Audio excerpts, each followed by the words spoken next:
Hello, and welcome back to the Allison in Wonderland channel today. I'm extremely excited over this video because I get to tell 911 stories.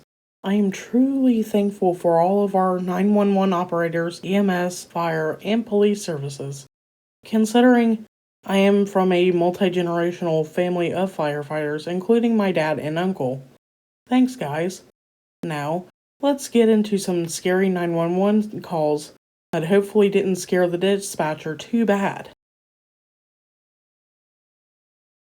Horrendous neglect. My worst call was a child that died in a hot car. This was not a case where a parent went shopping and left a baby in the car for some time on a summer day. It was not someone who admitted they forgot their child in the back seat.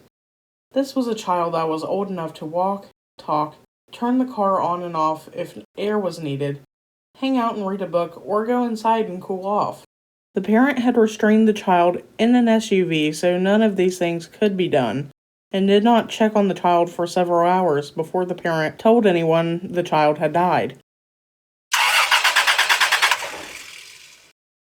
The vanishing man. A year into the job, in a pretty large town with woods all around, got a call from a young man identifying himself as 21. Said he went on a hike with his best friend. This is where it got weird.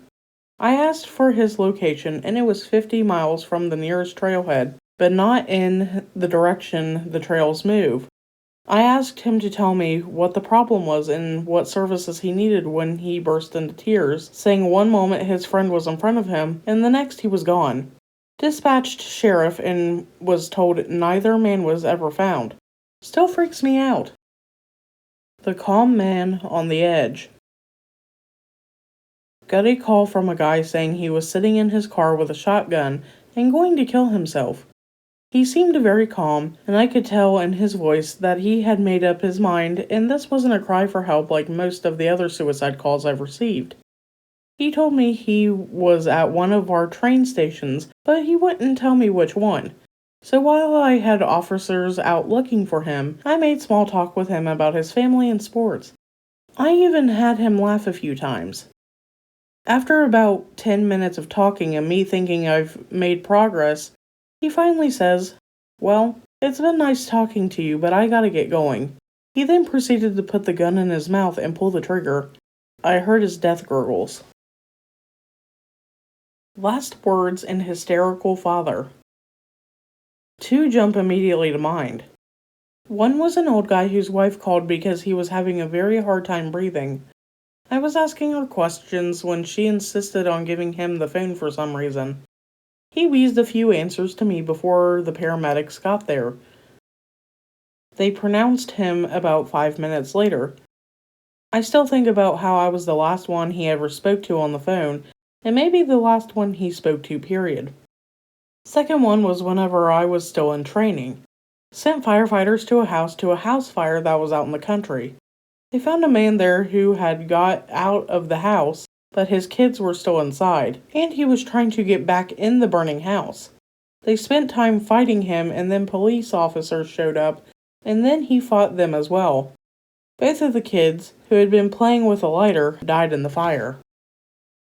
Hey all, glad you made it to the end of the video. Go ahead and share, like, and comment. Also subscribe to my channel if you're not already. Also hit that notification bell icon.